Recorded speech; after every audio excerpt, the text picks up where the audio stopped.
Good evening and thank you for joining us. Your property assessments are now in the mail, and for the first time in years, house values in some of the province's hottest markets have actually declined.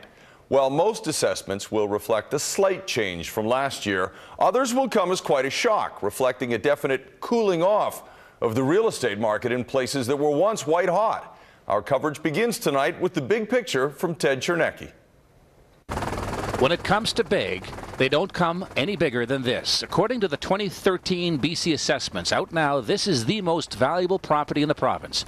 Registered to mining equipment maker Pisconi PTC with offices in the Bentall Centre, its estimated assessed value $39.2 million. And while its value has shot up dramatically, and it is located on Vancouver's west side at 4707 Belmont Avenue near Spanish Banks, many other properties in the west side have, for the first time in years, dropped in value. For a number of years now, we've seen increases, often double-digit increases in assessed value as the market, we reflect those market movements. And this year, it's a little bit quieter. Some people are still having some increases, but some people alternately are having some decreases in their assessment. Assessed property values as of July last year show Vancouver Island properties, for example, on average dropping 2.25% in the capital region, 1.89% in central Vancouver Island. In the lower mainland, prices held near zero in Richmond Delta to just modest increases in the North Fraser and North Shore regions. In the southern interior, almost all regions are seeing a drop in assessed values, down 1% in Kelowna, 3% in Penticton, and 2% in the Kootenays. But north of Kamloops, values are climbing, probably because of a renewed activity in the resources sector, especially in the Peace River and Northwest regions. However, the real story is back on Vancouver's west side. For the first time, you can now go onto BC Assessment's website and visually see how one property compares to another. What you can do is choose comparable properties once you look them up and open them up on the website and get more details. They have a photo, the date the photo was taken, the number of bedrooms, bathrooms, whether there's a garage, a carport, the square footage, and the age of the dwelling. On Vancouver's west side, a sample assessment shows the value of a home on a 50-foot wide lot for the first time in years has dropped from $1.645 million last year to $1.622 million this year. And while that may not seem like a lot, consider this. That property on Belmont went up from $31.5 million last year to $39.3 million this year, a whopping increase of $7.8 million. Increases like that and similar jumps in neighboring mansions skew the overall assessment on Vancouver's west side higher, meaning the average home here may be worth even less than what's on this year's assessment. An area with the most significant decrease in property values is the Sea to Sky corridor, especially in the resort community of Whistler. As an example, the assessed value of one home pegged at more than $1 million last year fell by $65,000. And while a lower assessment isn't great news for people selling their homes in Whistler, it can be good news for buyers. For homeowners living in this world-class resort, they'll likely be paying less property tax. That's because for the first time in years, property assessments in Whistler are down.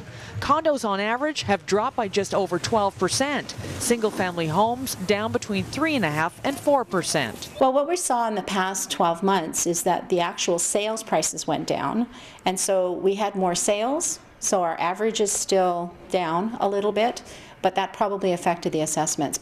In other words, assessments are down because general prices are down, much of which is being attributed to the downturn in the global economy.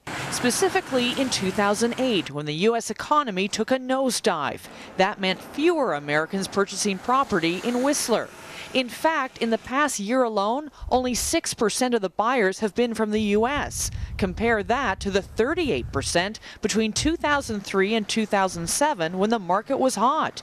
Now with a cooling trend, it's more of a buyer's market. The buyers are hard-nosed. They want a good price, and so the sellers have had to come together with them and meet those prices.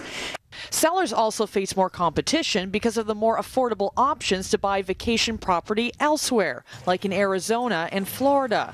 Still, it's good news for locals. With lower property values, it's more affordable to get into the Whistler market.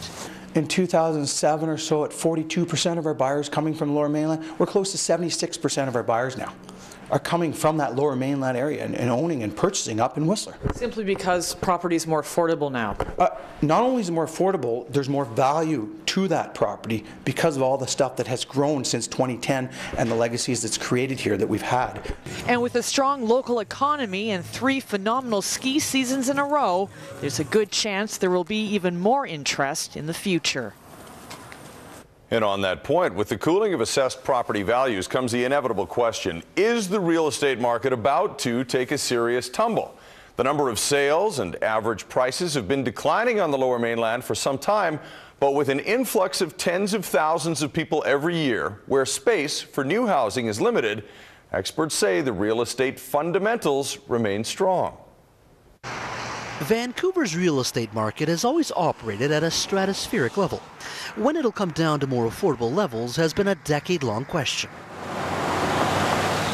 We're still buying, and developers are still building. Even though sales volumes are down and average prices are falling, the property bubble isn't bursting. Well, one, I don't think there was ever a bubble here, so there was nothing to burst. On the other hand, markets are cyclical, and we're in a slowdown cycle. But what you're seeing, rather than some large price correction, is a slight easing of prices. There's no doubt the real estate market has calmed down. Home sales have dropped 27% from November 2012 to 2011. Average house prices in Vancouver have dropped 6%, from $728,000 to $682,000 for a detached home. Vancouver's real estate roller coaster is nothing new for longtime residents. We've gone through a few boom and bust cycles. With the financial crisis already behind us, experts say don't expect an American-style crash. It doesn't, however, change the fact that house prices have at least doubled in the last decade, while salaries certainly haven't, meaning a new normal for young homebuyers. If I'm living in, say, Winnipeg, or if I'm living in Calgary, I expect to be able to start with a house. No one's expecting that here. And I think there are a lot of households who may expect never to own a single-family house here, but to move into a large townhouse. And so, what we see here is the same thing that you'd see in London or you'd see in Hong Kong, where people's expectations of what they're going to own is different than, say, the standard Canadian dream. The real estate market's big chill in many ways is self-inflicted. Last summer, Finance Minister Jim Flaherty cut the maximum length for insured mortgages to 25 years from 30, mostly to soften Toronto's dangerously hot condo market, which also took the steam out of the Vancouver market. Those in the industry say the shorter amortization and tough talk was an overreaction. Well, I think this most latest tightening from 30 years to 25 years may in fact be unnecessary. That the markets in most of the major cities other than Toronto had already cooled down, and that changing the real estate market vis-a-vis tightening credit really was an unnecessary move at this point. So experts say don't expect a huge price collapse or an increase anytime soon. Sadly, a flat Vancouver market is still out of reach for many.